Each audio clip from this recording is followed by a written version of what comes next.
is a signal to the world we are open for business.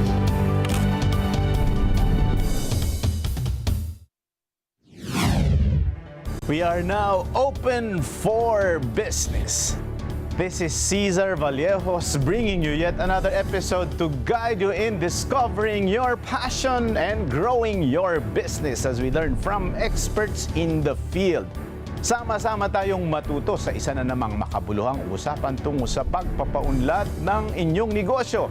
Ang Open for Business ay mapapanood nyo rin sa Facebook at YouTube. Siguraduhin mag-like at mag-subscribe sa aming social media page at Net25TV. Alamin natin, suriin mula sa mga negosyante, thought leaders at mga personalidad sa iba't ibang larangan ang kanilang mga strategies, mga trends at mahahalagang karanasan sa pagninegosyo dahil tayo ay Open for Business.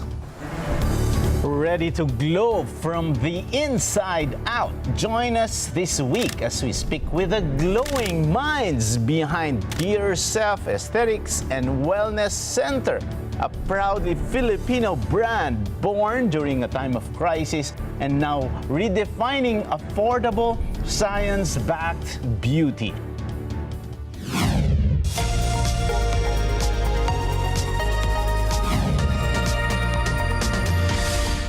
I'm 𝗗𝗶𝗶𝗏𝗏 bringing you business news and information here on Open for Business.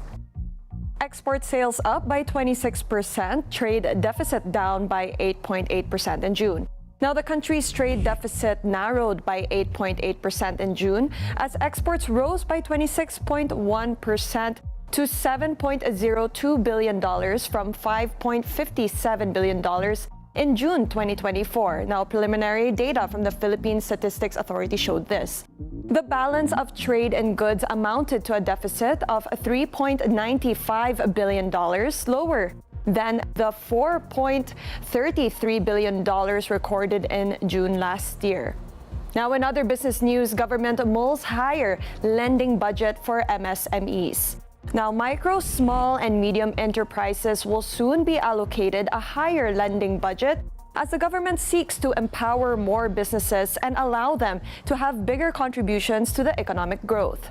Trade Secretary Cristina Roque said that women entrepreneurs will be among those who will be recipients of the fund allocation. Roque added that the government also aims to boost the creative industries as an important driver of the economy. Agriculture Department pushes for higher tariff on imported rice.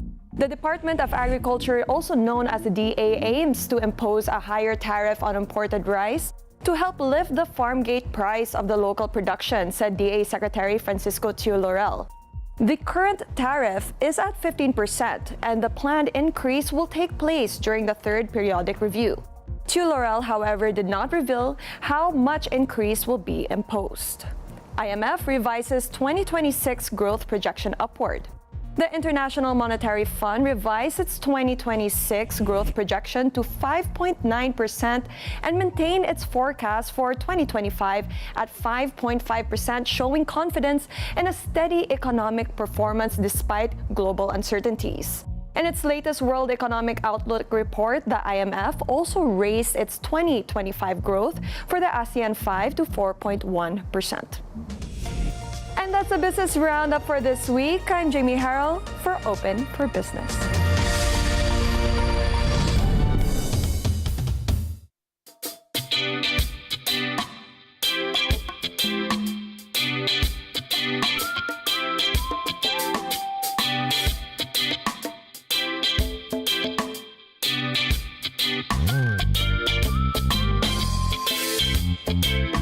Good vibes ba ang hanap nyo? Umagang puno ng tawanan, kwentuhan at saya. From food to fun, DIY to life hacks, we've got everything you love. Love, 𝗏𝗏𝗏𝗏, and everything.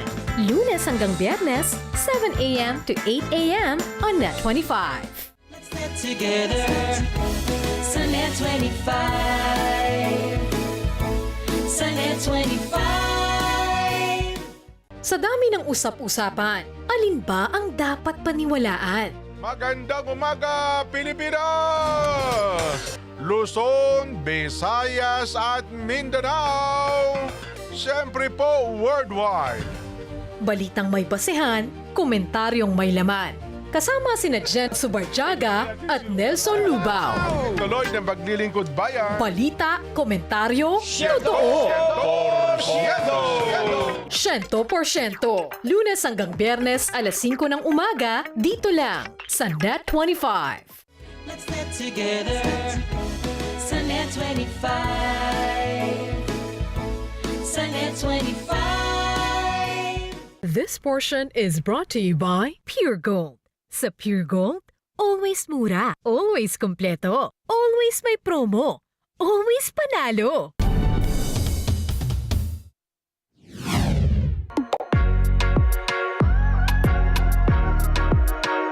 In a world obsessed with filters and perfection, a new kind of beauty movement is rising, one that embraces authenticity, celebrates diversity, and encourages self-love. Today, we meet the passionate CEO behind 𝗷𝗶𝗴𝗏 Aesthetics and Wellness Center, a proudly Filipino wellness brand making waves not just for their treatments, but for their message. From humble pandemic beginnings to scaling with purpose, let's hear how they're helping people feel good, look good, and most importantly, love themselves. Please welcome Ms. Krystal Tecson-Garalde, Krystal Tecson, and Kenneth Tecson. How are you? This seems to be a family affair. Kumusta po? That's true. That is a family affair. It's a family business, of course. So we are very proud of it. We started from the pandemic, and then out here we are with my brothers and sisters, with 11 branches already around the metro. Okay, this is Kenneth and Ms. Krystal. Yes. Yes po. We're very grateful na nandito kami in front of many people and hoping to inspire kasi we believe that beauty must begin with oneself. So, kailangan may self-love muna before beauty. So, handang-handa kami i-campaign yun. That's a good one. Kristen? Wow, very excited kami para i-share sa inyo yung family business namin and how we started it. And very rare sa atin ngayon na yung mga pamilya nagkakaroon ng own businesses at tumatagal hanggang dulo. So that's one thing na we want really to share sa lahat ng mga Pilipino. Wow, that's very interesting and we're happy, we're very excited to learn more about it. But before we start, we just got this research about your industry. Sabi ng Global Wellness Institute, which is the leading organization for the global wellness industry, they released new data on the growing wellness economy in the Philippines. According to this data, the country's wellness market expanded from $35.8 billion in the pre-pandemic year of 2019 to $43.3 billion by 2023. That is about 25% in terms of growth. And the country ranks number 8 out of 45 countries in the Asia-Pacific region and number 23 out of 218 countries worldwide. So because of that, the wellness industry is a major contributor to the Philippine overall economy, contributing 9.9% to GDP in 2023. So mataas yun. So how do you react to that? Maybe with you first, Ms. Krystal. I think the pandemic has become a blessing din in disguise to everyone. Kasi from that moment, maraming tao na-realize nila how important it is to actually take care of ourselves, diba? Kasi for a long time, we've been working hard. Alam natin yung Filipinos are very hardworking. And then when the pandemic came, we realized that life is so short. So upon realizing that, nakita ng mga tao na, I think this is the time na we take care of ourselves. And being able to realize that, naging advantage din yan because yun nga, nakapagdagdag tayo ng employment, at the same time, naka-contribute din sa economy natin. Which is very good. It seems with this data, Christian, parang lumalabas, this is something very, very significant, and you are in the right time with the right business. So how do you react to that, data? Actually, blessing in disguise, mga Sir Cesar, no? Pumasok yung pandemic, hindi namin inasahan na yung business mag-boom. So, yes, blessing in disguise siya kasi nung nag-pandemic, dun mo nakita yung sarili mo eh. Nag-stay ka sa bahay, nag-reflect ka, nalaman mo na, ay, ito palang dapat ginagawa ko sa sarili ko. So maraming tao na depressed, nagkaroon ng problema, pero madami ring tao na sinimulang mahalin yung sarili nila. So during that time, nag-start yung business, then nag-grow yung negosyo. But we know for sure na yung pandemic na yun ay may rainbow na darating. No? So this is the boom ng business ng wellness and beauty industry. So before kasi supplement, di ba, yung mga networking. So ito na yung panahon na kung saan talagang nag-sprout na yung yung negosyo. Kasi tumanda na yung mga baby boomers, so they really want a healthy way of living, and yung lifestyle nila mabago na din, and as much as possible gusto nilang mas maging healthy. That's the reason why na nag-grow yung ganitong klaseng industry. But syempre hindi lang positive lahat yun, kasi as you said earlier, sir, na mihigpit yung competition. Yeah. So the question is, how will you get there para ma-sustain yung quality and yung business mo? I think the total lockdown started March. What were you doing then? And what happened? Was there a call from the rest of the family na, "Oy, mag-business na tayo"? Or maybe if you can give us an insight also, what were you doing before the pandemic? Before the pandemic hits, I think it's around 6 months prior the pandemic, meron kami kanya-kanyang trabaho. So I was in a corporate world, same with my brother, and my sister, teacher siya, public teacher siya before. So nagkaroon kami ng idea from yung nanay natin, trabaho ng trabaho, hindi na tumitigil, nakakalimutan niya ng alagaan sarili nila. Nakakalimutan niya ng alagaan sarili niya. So that's when it hit us na what if gumawa tayo or mag-start tayo ng business na ang focus is to pamper, to give back yung love through self-care sa pamamagitan nitong Dear Self. So when we thought about the name, like, Dear Self, o nga no, nakakalimutan na natin alagaan. Nakakalimutan mo ng alagaan yung sarili mo. So that's when nag-start kami, in-invest namin yung ilang mga ipon namin, yung pera namin. Then paunti-unti, ginapang namin yan until one day, andito na kami. So yeah. So that's interesting, Krystal, because of course during the pandemic the focus is of course to survive. Sometimes people didn't know what to do, diba? We're just locked down there with our families, nothing to do. But in your case, you bonded yourselves together and discussed what you can probably do, diba? And that eventually led to a family business. So how did you do it? Was there somehow a business plan or parang, as Kenneth mentioned, you were a teacher. Based on the experiences ba, siyempre sa dinami-dami kasi ng pwedeng mapagtuunan mo ng negosyo, ito yung napili ninyo. Paano nangyari yun? It was like a real blessing kasi when we started, I started it with my husband first. No? So si husband yung sabi niya, let's try the beauty and wellness business.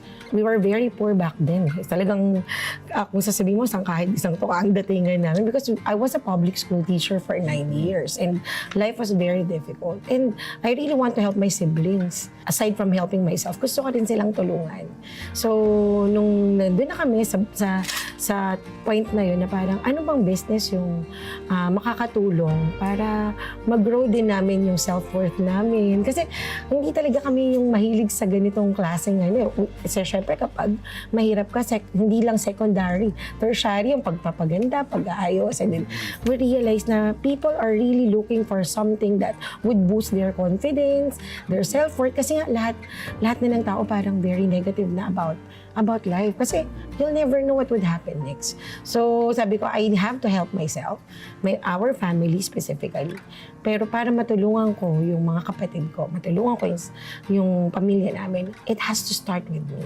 So very supportive si husband.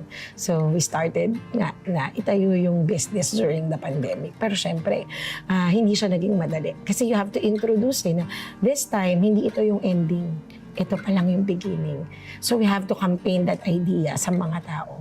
So kahit na nakaklose ang lahat, we keep on posting sa Facebook na we have this clinic that might help you grow as well. Grow and glow at the same time. So, ayun naman. And then I encourage my siblings, resign na kayo. Let's try to work things out. So, siguro very good ako sa pag-encourage them na to support me as their ate. At masunurin sila. So, I think that's the very good head start for all of us. For Christian, what came to your mind, when you were encouraged to support the business? Siyempre, when you go to the journey of entrepreneurship, that's different, di ba? In your case, saan industriya ka galing dati? Before ako pumasok sa business namin ngayon, I've been in the IT industry, one of the biggest company in the Philippines din, for 7 years. And to make the long story short, nagkasakit ako. I've been diagnosed by stage 4 hypertensive retinopathy na kapag hindi ko iniwanan yung trabaho ko, mabubulag talaga ako. Night shift, mga unhealthy foods, so yun, pumasok lahat. So, pinapili ako ng doktor, mamili ka yung paningin mo o yung trabaho mo. So, obviously, I chose yung eyesight ko. So, yun na, nag-start na, in-encourage ko na ate ko, bakit hindi ka mag-business? No? So, yun yung pinakamalaking decision na ginawa ko sa history ng employment. Iniwan ko yung trabaho ko. Tsaka 7 years yun, normally. 7 years. And you will have promotions na yes pag po, ganon. I've been in a lead position na and then going to managerial. No? And yung salary medyo okay na. But nag-decide ako, sige, pasok tayo sa business. And then, that's where it started na. Nung nag-step forward ka sa pangarap mo and pinanghawakan mo na, kaya natin to. Wow, this is very inspiring. Okay, sa'yo naman, Kenneth, what were your ideas that brought you to that Dear Self brand? Nung dinidiscuss namin magkakapatid yung magiging pangalan ng business namin, we were actually thinking at first felicity because of happiness. We want yung tao na kapag pumasok doon, magiging masaya siyang lalabas. Confident. So, habang wino-workout namin yung name, sabi namin magkapatid, kaming dalawa ang boto. Sabi ko, ayoko ng felicity. Let's think of something na yung patungkol sa'yo. So, that's when it started. Dear Self. Kasi, gusto natin personal eh. Gusto natin maging personal tayo sa sarili natin. Maging personal tayo as a business owners or as business doon sa ating mga clients. So, dun siya nag-start. Sabi ko, sige, eto na, Dear Self. I would just like to relate also, that idea of Kenneth developed with the siblings and you being a public school teacher, di ba? With the many changes na in the industry, di ba? Especially in the wellness industry. So how do you relate, that branding, Dear Self, doon sa exposure mo naman na alam mo sa public school system? Kasi there are a lot of people I interview here na sometimes it's their previous experiences like what you did, it was the turning point minsan, di ba? Paano yun? How do you relate that previous experience in this new business? Sabi nga nila, they call it the hugot, no? Sabi nila, saan ba ang hugot mo?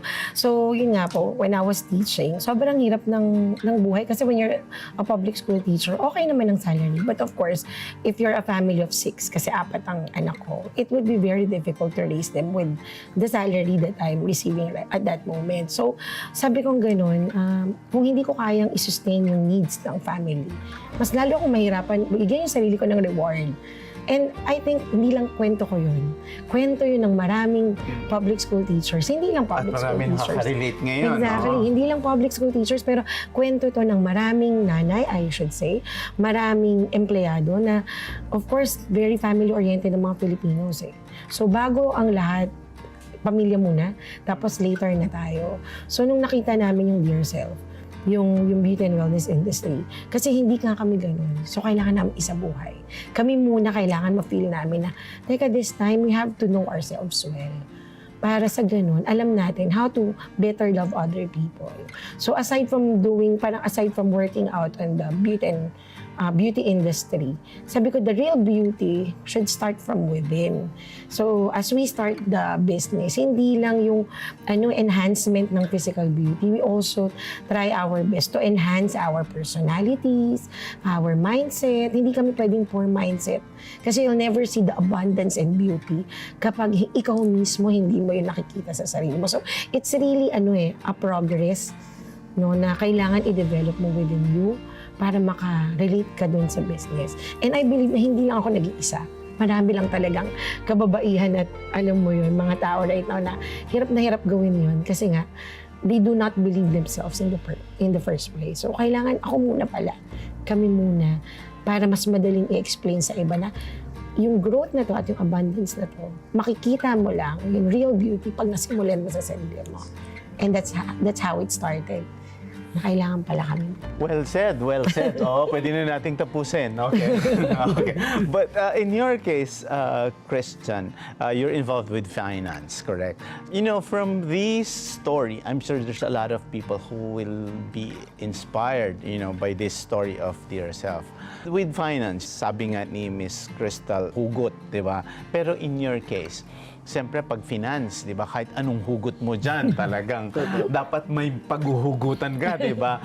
Yung iba, nagtatagumpay kasi passion talaga nila. Where is this core value or core competence coming from? Did you come up with an inventory of what you have and then tap other people who are into that health and wellness or beauty market? Mga ganun ba? Ano yung ginawa ninyo? So, before ko sagutin yung question directly, siguro nakatulong sa aming magkakapatid na sanay din kami sa hirap. No? So, nag-start yung kasi business-minded yung tatay ko.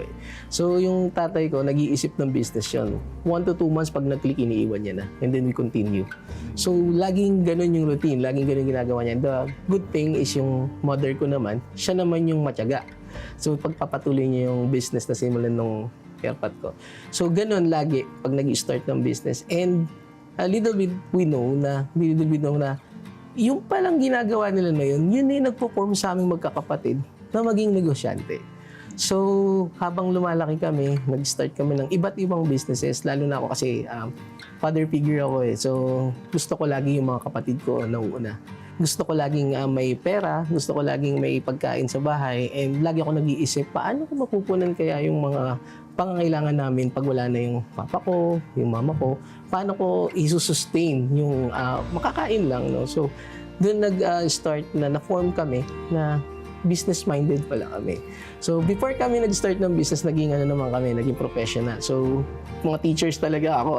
Kumuha ako ng 2 years course sa teaching, major in physics, but nag-shift din ako sa computer course, engineering, then yun na nga, nag-start na yung business nung nagkasakit ako.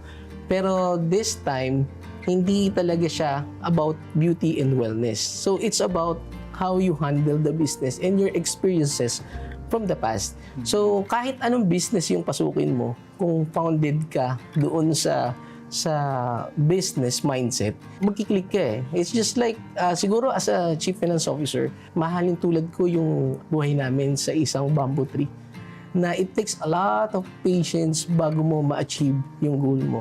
So, we've been through those ups and downs. So, naghirap mo kami, literally. Going back to dun sa bamboo tree, no? It takes about 3 to 5 years bago mamunga ang bamboo tree, visible on top of the soil. So, 3 to 5 years, papalaguin niyo yung roots niya para maging founded siya ng malalim in 3 to 5 years. And can you just imagine the patience, di ba? Just para makita mo yung tumutubo yung bamboo tree on top of the soil. And then once na founded na siya, dun siya bubunga.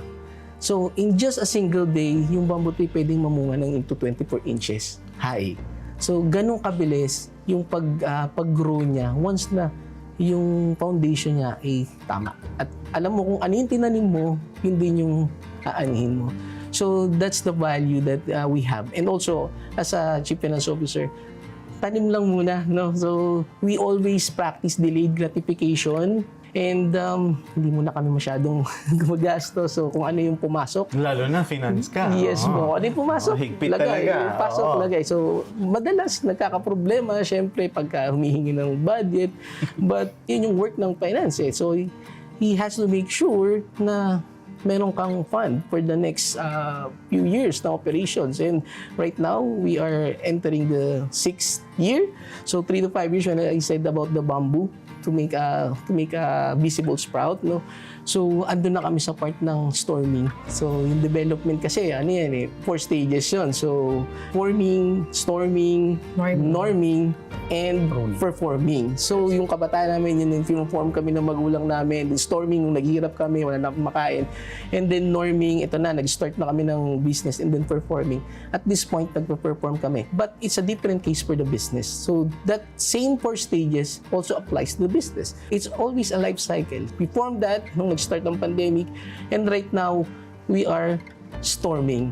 So, meaning, there's a lot of competitions, there lots of problem, maraming pumapasok, but we have to make a solid and firm goal na malalagpasan natin to because yung tinatanim natin tama eh. So, nagtatanim tayo ng tama at doon sa mga mabubuti na bagay, and then, ang ina-expect natin dito is mag-grow din ng mas mabuti. Wala namang ibang aanihin kung hindi yung tinanim mo rin po, di ba? So, ganun po siya.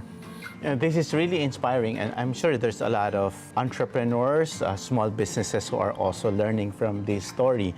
Before I ask what your products and services are, in a family business, families also fight, di ba? Parang wala naman magkakapatid na hindi nag-away. Among the 3 of you, you're the youngest, correct? So, how do you resolve that conflict? Kasi nung sinabi ni Christian, budget, ikaw agad ang nag-react, narinig ko yung tawa mo. Kasi baka ikaw ang humihingi ng pang-boost sa social media. So, how do you resolve conflicts within this family enterprise? Funny thing is, pagka meron kami mga bagay na need na i-resolve, inuupuan talaga namin. So, literal, at some point, meron kaming time na nasa isang sasakyan kami, doon kami nagbabangayan. Doon kami nagdi-discuss. So, Talaga sa sasakyan sigawan talaga. Sigawan talaga. Sana naman may driver para kahit na. Nakapark naman. Okay lang yun. Nakapark. So, sometimes, ganun talaga eh. Meron talagang conflict, especially kapag magre-request ako ng budget That's sa a new thing. finance. Ladies and gentlemen, that's a new thing. Kasi yung iba nag-aaway sa boardroom. Okay, but this time, first time ko sa sasakyan. Okay, go ahead. Yes, but sometimes kasi it's a good way to bond, di ba? Yes, When you yes. go out, when you travel, that's the only time that you are together. Go ahead. Parang kasi, hindi na umabot sa boardroom, hindi na umabot sa off. Dito na tayo sa sasakyan. Then, of course, tatahimik, may masasaktan. But kapag kasi objective ka, at objective ka yung magkakasama sa trabaho, sa isang negosyo, mare-resolve niyo yung problem. Maybe not today, maybe not tomorrow, but definitely magpapasok yan eh, magsisink in yan. As much as possible, dapat meron ka talagang data. Bakit? Meron kang big reason, hindi na lang data, reason na lang. Why are you pushing this? Ano bang nakikita mo dito sa project na to? Bakit gusto mong i-push? So, ganun na nangyayari sa amin. I-explain ko kasi ito yung nakikita ko. It will be better for us, it will be good for us, for the brand. Medyo gagastos lang tayo ng konti, medyo kailangan lang ng konting piga sa finance natin, but definitely we're gonna reap it sa mga susunod na panahon. Yun ang lagi kong sinasabi. So, tinatanong ko rin siya, hindi ba kaya? Kapag hindi kaya, o sige, gawa tayo ng ibang paraan. Let's ask, ate, ano ba sa palagay mo? So, hindi laging pataasan ang nangyayari. Kailangan mong bumaba paminsan-minsan. Sometimes, kailangan mong ikaw yung maging biggest person sa room. But, hindi laging kapag ikaw yung biggest person sa loob ng room na yon, it doesn't mean na kailangan mong magaling ka lagi. Sometimes, you just need to listen para mas maging maganda at magaling ka. Maging magaling at maganda yung result ng ginagawa mo. Wow, very nice insight from Gen Z. Okay, Krystal, you are the CEO. Siyempre, your role is, you have to be on top of it. You set the vision of the company as CEO. With your experience and as CEO, do you have a formula or who do you get that kind of inspiration in terms of leadership? As CEO, what is the vision that you see this company going? First and foremost, hindi talaga madaling maging ate and CEO at the same time, like what Kenneth has mentioned. Kasi magkakaiba kami ng point of view eh. Iba-iba rin naman yung gusto namin about our personal lives. But as the CEO, I have to set the direction. I have to keep the vision and the mission straight na mauunawaan ng lahat. So, as of now, I see yourself that's doing the business all over the country. No, kasi right now, we have one provincial branch na. So hopefully, makatawid na kami sa Visayas and Mindanao as well. Andun ako sa point na nag-aaral ako. Kasi I was a teacher eh. So, ang alam ko lang gumawa ng lesson plan, magturo sa klase, intindihin yung mga estudyante. And I have to grow as well. So, I have to attend a lot of seminars. I educate myself. Nag-YouTube University rin ako if I have to. And most of all, I tried my very best to connect with business people. And I guess that's the best thing that I've done so far. Kasi I was able to attend different seminar workshop in other countries na I never thought I would do in this field. At nakatulong yun for me to see na naka-anchor yung business namin, hindi lang sa kagustuhan kumita, kundi kagustuhan ko na ilaban nga yung pagmamahal sa sarili. Kasi it's the vision na matutunan natin na mahalin. But not of course selfish way. It has to be a selfless act pa rin. But you have to understand yourself. Kasi doon ako nagkaroon ng malaking breakthrough eh. Yung naintindihan ko kung sino ako, ano yung kaya kong gawin, ano yung kaya kong gawin para sa ibang tao. Kasi gustong-gusto kong tumulong. So, nag-invest ako na aralin lahat yun. So, and it's never easy. Pero, I believe na if I'm on the right track, mas madali para sa mga kapatid kong makita yung same vision. And dahil masunurin sila at mahal namin yung isa't isa, we are grounded. And we know for a fact na we're doing this not only for ourselves, but for other people na umaasa sa amin. As a matter of fact, yung business, hindi na lang for the family eh. Kasi yung mga dating kaibigan, dating kaklase, mga kamag-anak, they're all part of the business and it is so complicated. But the good thing is, we know our values kaya lumalaban. Wow. Key words from Miss Krystal. She mentioned the big difference between selfish and selfless acts. You know, that's a good thing. The Net25 Family Fun Run 2025 is brought to you by our Platinum sponsors.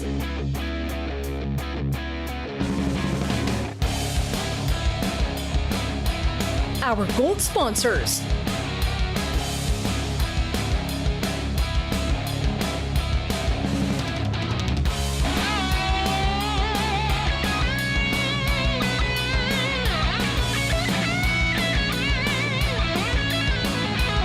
Our Silver sponsors.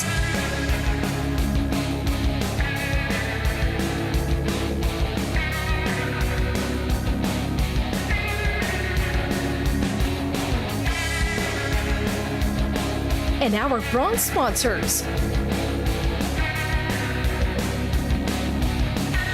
With our participating merchants.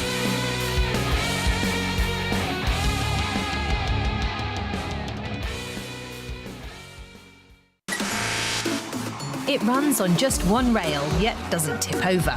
And it's the latest hype in Germany. The 𝗏𝗏 aims to combine the best of taxis and trains.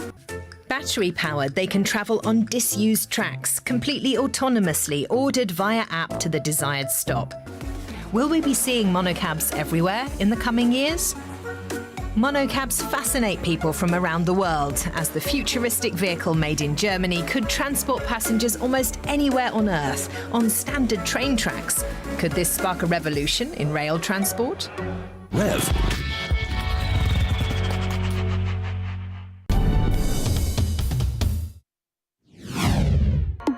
Now we go to, siyempre, ikaw ang marketing, Kenneth, di ba? Ano ba ang mga produkto at serbisyo na meron ang Dear Self? Kasi I watch your video, I watch your AVP. So, eto na, nakita ko yung Dear Self. So, I somehow, when I saw that, it was glossy. It was nice. The messaging is something different. And then, parang somehow you associate it with a foreign brand as well, which is good. Ano ba ang mga produkto at serbisyo ng Dear Self? Well, we have, of course, 3 main product or service, which is facials, slimming, and lasers. And itong pinakabago namin, which is in doctor's procedures. So we offer this non-surgical na treatments for our clients. So facials, of course, pagpasok ng client, we have to evaluate ano ba yung kailangan talaga ng client natin. We need to understand yung skin nila and explain to them na ito yung need ng skin mo right now. So we offered programs. Binaback-upan din namin yan ng katulad ng laser. So nagiging program siya. So sometimes when we do facials, we do laser also para mas maging effective at mas maramdaman nila, mas maramdaman ng client na talagang minamahal sila ni yourself. Christian, kanina na pag-usapan natin yung competition. So, syempre, with the products and services as mentioned by Kenneth, what's your pricing strategy? And siguro, mabanggit mo na rin, sino ba din talaga yung target market ninyo? In terms of, where the demand is coming from, what specific treatments is popular, parang ganyan, and then how do you check din ba the competition? Nung nag-start kami, talagang sobrang baba ng pricing namin. Kasi ang pananaw namin before is mas mababa yung presyo mo, mas pupuntahan ka. Pero after nung madaming pag-increase ng mga prices ng mga products, yung pamasahe, alam mo yun, yung ating value ng peso bumababa na, hindi namin mai-serve yung best doon sa tao, doon sa treatment namin. So we have to adjust a little higher doon sa usual na pricing namin. And of course, nagko-cost cutting din kami para makatipid at mailagay namin yung quality ng service dun sa treatment namin. Kasi hindi pwedeng mawala yun eh. Kasi kailangan ng quality. At saka, importante dun yung may puso ka dun sa gagawin mo. So, yung investment namin, wala dun sa materials na bagay, dun sa mga taong gumagawa. At the same time, yung treatment namin is ginagawa namin affordable na kaya ng lahat. And then once na you get into the clinic, no, na nakita mo na yung value mo, naramdaman mo yung self-care, yung self-love. So doon na papasok yung sinasabi ni Kenneth na program. So if you really want to continue, no, parang to pamper yourself, no, you will undergo into program na magiging mas mura siya. So kung per session talagang mataas. Pero pag naging program siya, bababa yung pricing niya. So, ganun nag-work yung pricing namin. And at the same time, we make sure na yung affordability nandun pa din. Kasi we do not want to, yung mga tao na hindi kaya afford. Na hindi nila magawa kasi mahal. We also offer those packages na matatouch namin yung mga nasa lower class. So, lower class, middle class, and even yung meron kaming doctor's procedure, yung mga gusto magpa-botox, magpa-thread, yan. So, we can offer that, the quality na in a more affordable prices po. As you mentioned, you have your vision, mission, something that is non-negotiable, kumbaga, di ba?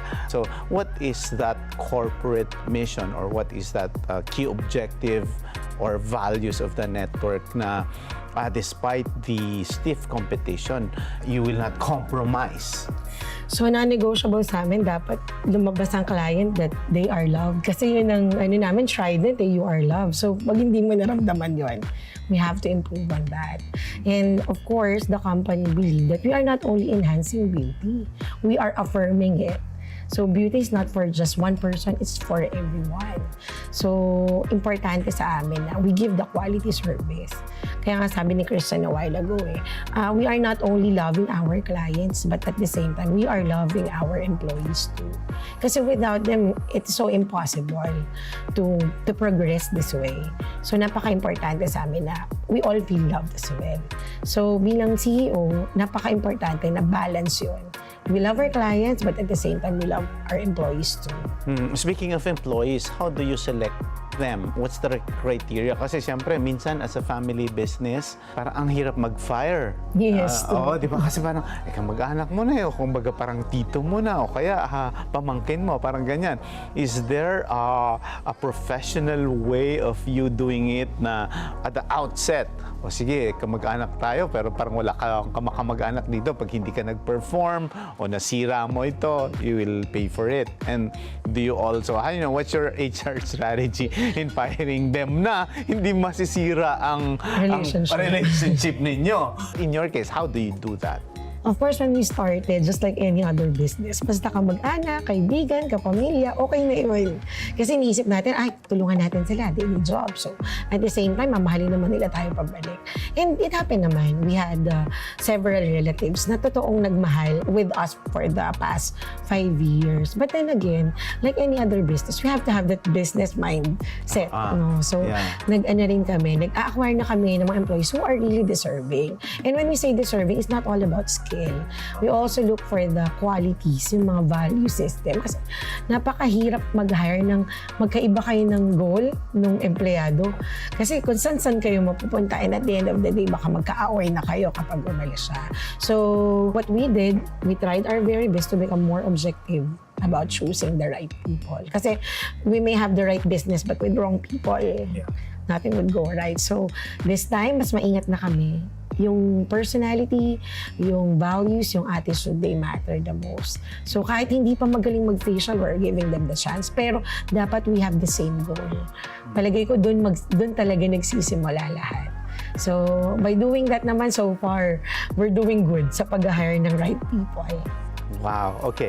You know, speaking of people, again, Kenneth naman, speaking of people and how people get their information from, diba? Uso ang social media, diba? Ikaw, Gen Z ka, iba ang mga lingwahe ng mga kabataan. In your case, Kenneth, ano ba yung mga trends na nakikita mo sa marketing ng business ninyo sa aesthetics and wellness in relation to the positioning of your company? Nung ni-start namin tong business na to, sir, makikita ko nung inaaral ko, we are in a selfie generation. Yun yung tawag ko din. We're here in a selfie generation, which yung parang ako. I believe 20 years ago, meron nag-study about sa term na yun, na pagdating ng time na to, 2020, ang mga tao, mas titignan nila yung sarili nila. Mas aalamin nila yung patungkol sa sarili nila. So, from that idea, sir, doon namin ina-atake yung tao na, hello, sakto, dear self kami. Welcome kayo dito kahit anong edad mo, kahit anong preference mo. Basta patungkol yan sa pag-a-add ng value mo sa sarili mo. Welcome ka dito. So from that perspective pa lang, ang dami mo nang matatouch eh. Kasi yung pag-a-add ng value sa sarili, walang edad yan eh. Lalo na sa generation namin, sa generation Gen Z, hello. Alam niyo yun, alam nila yun na mas nagbibigay sila ng value sa sarili nila. Nagiging ugali na nga siya ngayon. Parang dapat fair, dapat ganito. Itong generation na to, itong Gen Z na to, I believe talaga meron silang power to speak up, to speak out.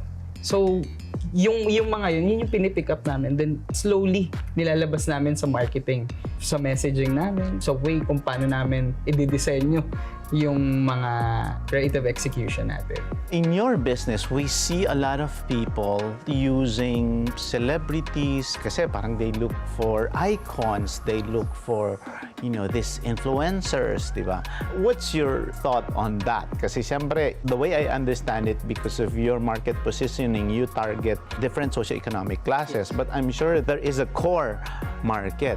But with other brands in your industry, talagang uso yung, okay, you have to have this influencer, it has to have this, you have X number of followers on Instagram dapat, and then you have X number of followers on TikTok, somehow, and then you get them, yung iba, di ba? In your case, do you also believe in that? Would you go into that route eventually? Well, sir, honestly, hindi ko madi-discount yung idea na kapag mataas yung number of influence na itong isang personality, makakapagdalaga talaga siya. But we stick to the values ng company. So, when we tap people para i-represent yung brand namin, we really made sure na we are gonna work with them.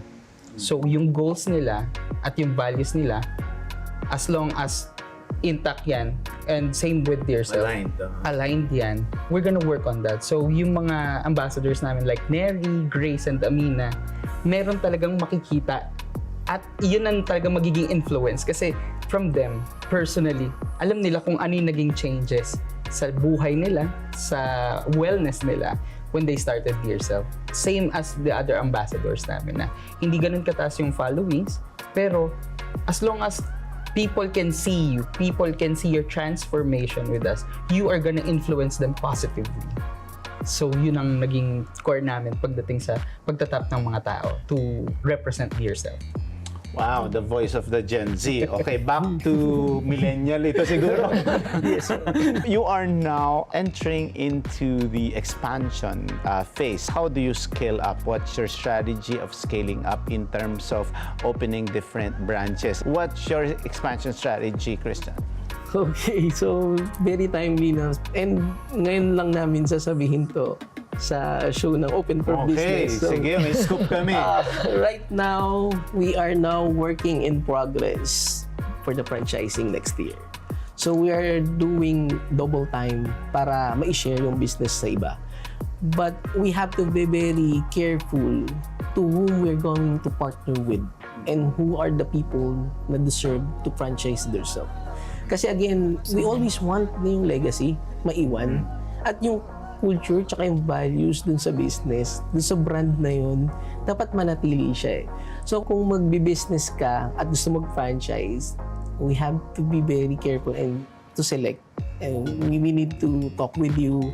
We need to be familiar with you and your culture and your values. And then kapag jive tayo, I guess pwede tayong maging partner. But right now, we're still working in progress, and that's how we're going to scale up yourself to the next level. And who knows, we can be international next few years.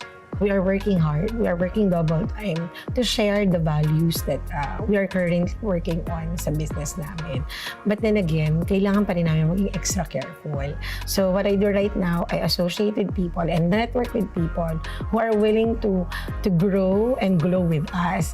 So ibig sabihin, we are not only hoping na kumita from franchising, which we all know naman talaga there is a scale up pag nag-franchise ka. Pero gusto namin ng firm partnership with people around us coming from different industry. Kasi ngayon ang trend with the business owners, I'm pretty sure marami namang nakaka-relate. Not the time for gatekeeping. All business owners now are being cooperative with each other to help each other grow in different fields. So, hoping kami na makapag-touch kami ng lives ng ibang tao in such a way na may mga kasama rin kami na nag-grow. It's really a big project.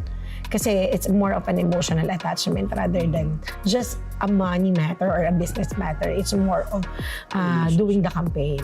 So as you can see, iba ang goal talaga namin ay makita ng tao.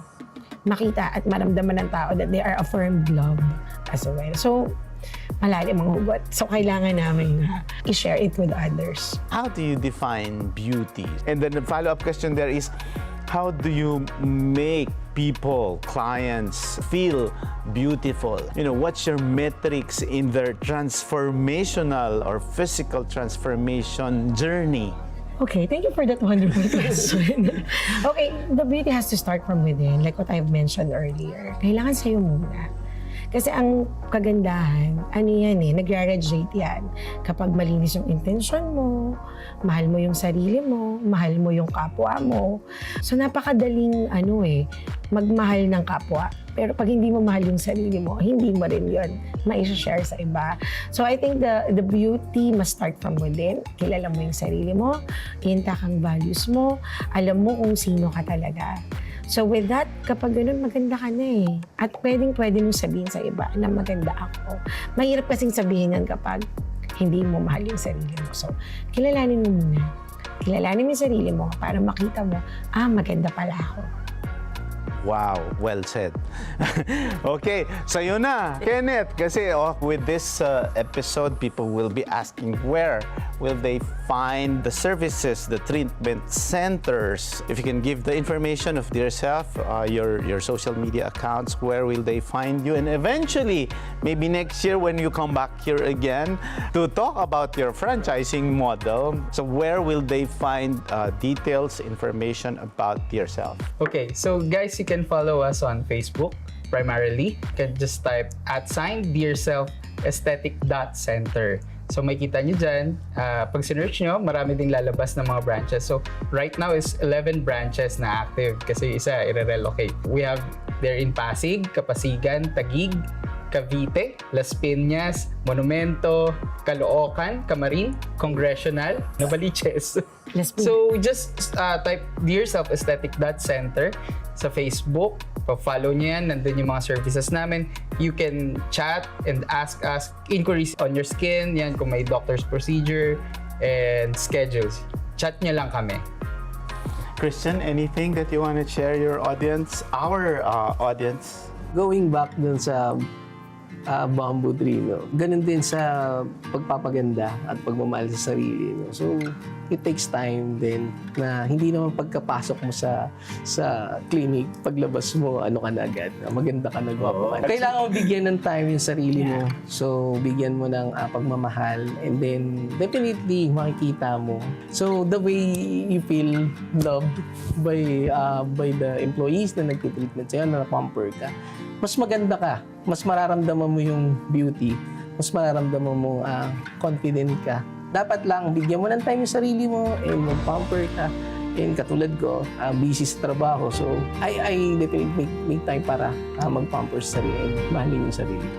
Like what you've mentioned, it's important to take time to take care of yourself. Napaka-importante lang kasi at the end of the day, isa sa mga kakampi mo yung sarili mo eh. So, you have to grow, you have to grow and glow. So, paano mangyari yun? You have to know yourself better. And you should know what you really deserve. So, when you go to yourself, isa yun. Kailangan alam mo na you deserve to be there, you deserve pampering, you deserve to be loved. Para it would be easier for you to spread that love as well. Since this is family, so maybe let's start with Christian. If you are Krystal, what will you tell Krystal? Dear self. Ate, yung lahat ng ginawa natin mula nung bata tayo at pinagdaanan natin, mahirap yun. Kung babalikan natin, sobrang dami ng ups and downs natin. But the important thing is we are solid, nagkakaunawan tayo, and we submit to the authority. And of course, objectively. So, yung pagmamahal na yun, hindi mawawala yun, lalo na sa pag-grupa ng ating negosyo. So, that's my message. Okay. So, first of all, Ate, thank you. Thank you so much sa pagdadala sa amin dito sa path na to. Lahat to pinaghirapan natin magkakasama. And we really do appreciate yung love na pinakita mo sa amin.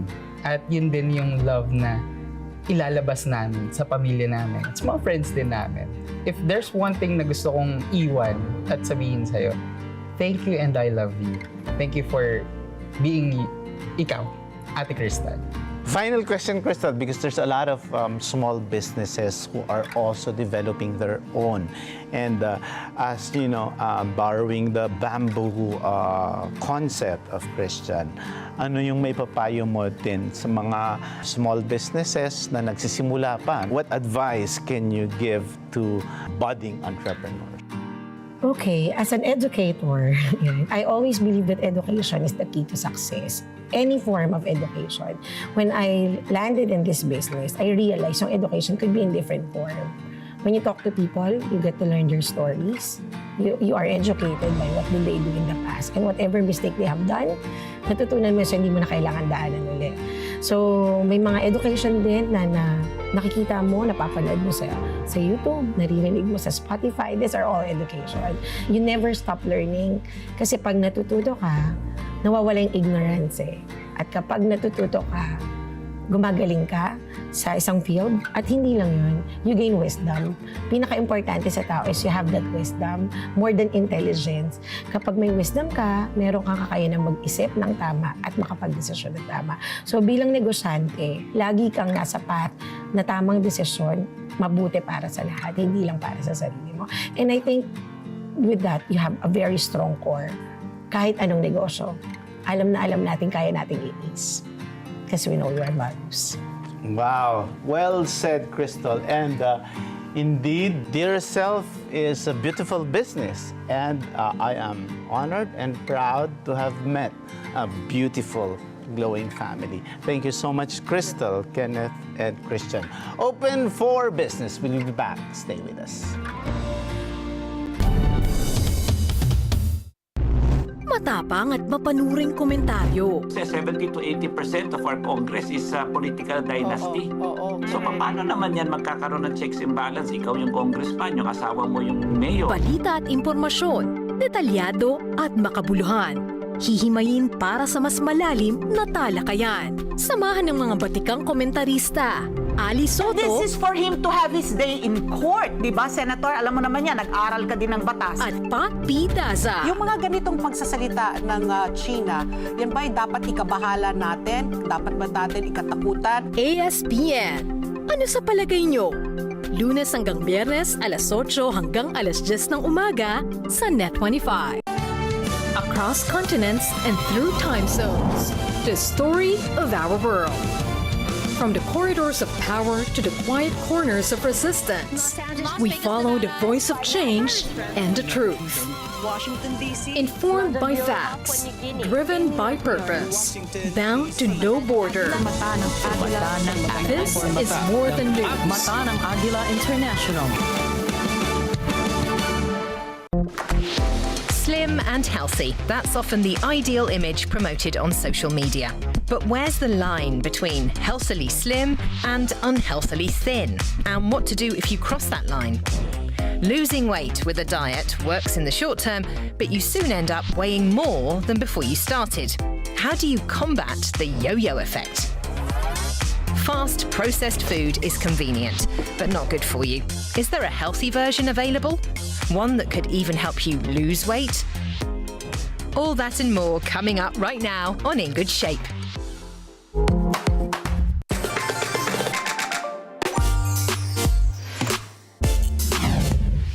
And our buzzword of the week is the wellness economy, encompasses industries that provide products, services, and activities aimed at promoting and supporting a healthy lifestyle and overall well-being.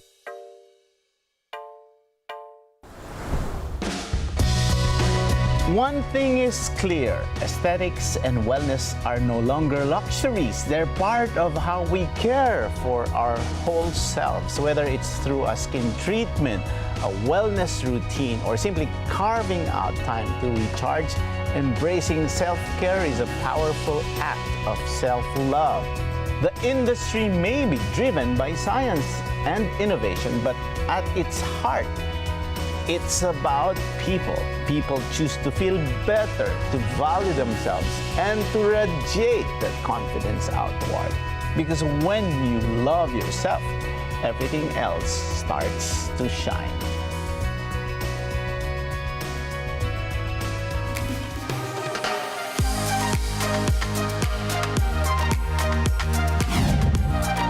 And with that, our quote of the week is, love yourself first and everything else falls into line. You really have to love yourself to get anything done in this world. That's according to actress Lucille Ball.